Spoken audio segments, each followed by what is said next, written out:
சைலண்டாகவே இருந்தாங்களா இல்லை இருந்துங்களா இல்லையா இன்று இரவு. நண்பர்கள் அனைவருக்கும் வணக்கம். வீக்கெண்ட் வந்துருச்சு, விஜய் சேதுபதி வரப்போறாரு. இந்த வீக்கெண்டு நிறைய பிரச்சனை நடந்திருக்கு. விஜய் சேதுபதி எதெல்லாம் அட்ரஸ் பண்ண வாய்ப்பு இருக்குன்னு நீங்க நினைக்கிறீங்கன்றத சொல்லுங்க.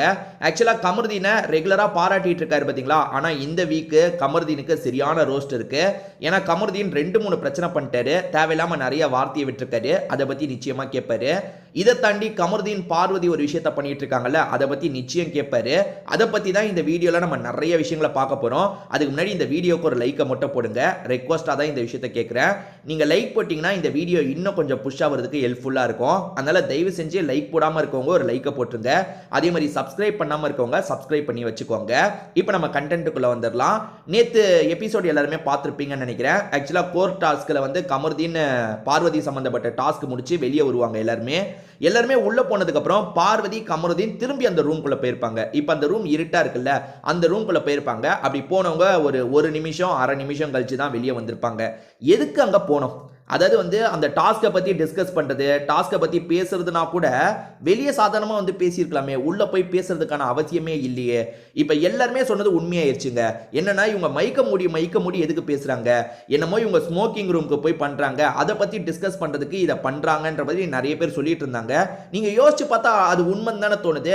ஏன்னா ஒரு சின்ன கேப் கிடைக்கும் போது அந்த ரூம்குள்ள போகணும்னு நினைக்கிறீங்கன்னா உங்க எண்ணம் எப்படி இருக்கு? அதாவது உங்களுக்கு காம எண்ணத்தை கண்ட்ரோல் பண்ண முடியலன்னு தானே நினைக்க தோணுது.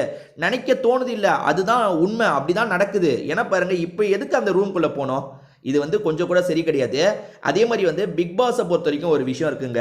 ஒருத்தரை எக்ஸ்போஸ் பண்ணோம்னா ஒரு விஷயத்த பண்ணுவாங்க, இல்ல ஒருத்தரை விட்டுலான்னா இன்னொன்று விஷயத்த பண்ணுவாங்க. இப்ப பார்வதி இதுல வந்து இவங்களை எக்ஸ்போஸ் பண்ணோம், இவங்க பண்ற எல்லாத்தையும் காட்டணும்னு நினைச்சிட்டாங்க. உதாரணத்துக்கு எடுத்துக்கோங்க, இன்னமும் இப்பெல்லாம் வந்து லைவ் ஸ்ட்ரீமிங் நிறைய பேர் பார்க்குறாங்க, ட்விட்டரில் நிறைய பேர் பார்க்குறாங்க, எந்தெந்த விதத்துலையோ யூடியூப்ல நிறைய பேர் பார்க்குறாங்க. இந்த மாதிரி எந்தெந்த விதத்துலையும் நிறைய பேர் பார்க்குறாங்க.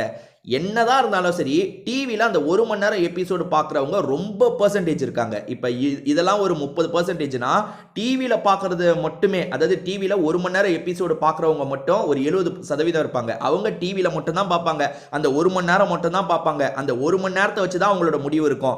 இப்போ 24 மணி நேரத்தை, அதாவது எல்லா விஷயத்தையும் நம்ம பார்க்கும்போது நம்மளுக்கு வேற ஒருத்தரை பிடிக்கும். ஆனால் 1 மணி நேரம் எபிசோட்ல கட்டு வேற மாதிரி இருக்கும். அந்த கட்டு பார்க்குறவங்களுக்கு ஒருத்தரை பிடிக்கும். அந்த மாதிரிலாம் கூட நடக்கும் சில சீசன்ல. இதுக்கு முன்னாடி சீசன்ல அப்படிலாம் நடந்திருக்கு. ஏன்னா மற்றவங்க எல்லாம் வந்து இவர் நல்ல சூப்பர்னுவாங்க, ஆனா அவங்க எல்லாம் வந்து அவர் சூப்பர்னு சொல்லுவாங்க. அதெல்லாம் நடக்கும். ஸோ 1 மணி நேரம் எபிசோட்ல இந்த மாதிரி கண்டென்ட்டை போட மாட்டாங்க. இவங்க கொஞ்சம் அசிங்கம் பண்றது, இந்த ரொமான்ஸ் பண்றது, காஜித்தனம் பண்றது, இதெல்லாம் போடவே மாட்டாங்க. நீங்க எஃப்ஜே வியானா கூட பேசினதெல்லாம் கட் பண்ணிடுவாங்க 1 ஹவர் எபிசோட்ல. நம்ம லைவ் ஸ்ட்ரீமிங்ல தான் பார்க்க முடியும். அதே மாதிரி தான் வந்து இந்த ஆதிரை எஃப்ஜே எல்லாம் பண்ணாங்கல்ல, அதெல்லாம் காட்டல.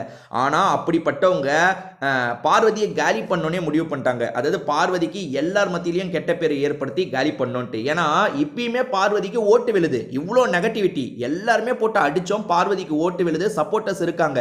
அப்ப அதை டோட்டலா காலி பண்ணோன்றதுக்காக நேத்து 1 ஹவர் எபிசோட்லயே இந்த விஷயத்தை காமிச்சிட்டாங்க. இது எந்த அளவுக்கு மோசமான விஷயத்தையே 1 ஹவர்ல காமிச்சிட்டாங்க பாருங்க. அதாவது அந்த ரூம்குள்ள இவங்க கூட்டிட்டு போறத 1 ஹவர் எபிசோட்ல காமிச்சிட்டாங்க. அப்படி காமிச்சிட்டாங்கன்னா பார்வதியை வந்து எல்லாரையும் வெறுக்க வைக்கணும்ன்றத முடிவு பண்ணிட்டாங்க. ஆமா, மக்களும் வெறுத்து தாங்க ஆகணும். பின்ன என்ன பண்றது? நீங்க வந்து பார்வதி கேம் நல்லா விளையாடுறாங்க, எல்லாருமே அட்டாக் பண்ணாலும் போல்டா நிக்கிறாங்க, இதெல்லாம் ஓகே. ஆனா இந்த காஜித்தனத்தெல்லாம் எக்காரணத்தை கொண்டும் யாரும் ஆதரிக்க கூடாது. இது தப்பான விஷயம். இது ரொம்ப ரொம்ப கேவலமான விஷயம். அப்படி என்னங்க உங்களுக்கு? நீங்க இந்த எஃப்ஜேவை பொறுக்கின்னு சொல்றோம், நிறைய பொண்ணுங்க கூட பண்றான்னு சொல்றோம். அவன் பாருங்க, அதாவது கட்டி பிடிக்கிறான், அக் பண்றான், அவ்வளவுதான். அதை வந்து அவன் நேரடியாவே பண்றான். இந்த கேமராவை பார்த்து பயப்படுறதெல்லாம் கிடையாது. நீங்க என்னன்னா பேசுங்கன்னு பண்றான். ஆனா நீங்க இப்படி உள்ள போய் பண்றீங்கன்னா அது ரொம்ப ரொம்ப கேவலமா இருக்கு. இதை பத்தி விஜய் சேதுபதி நிச்சயமா பேசுவாரு. நீங்க என்ன நினைக்கிறீங்கன்னு உங்களோட கருத்தையும் சொல்லுங்க.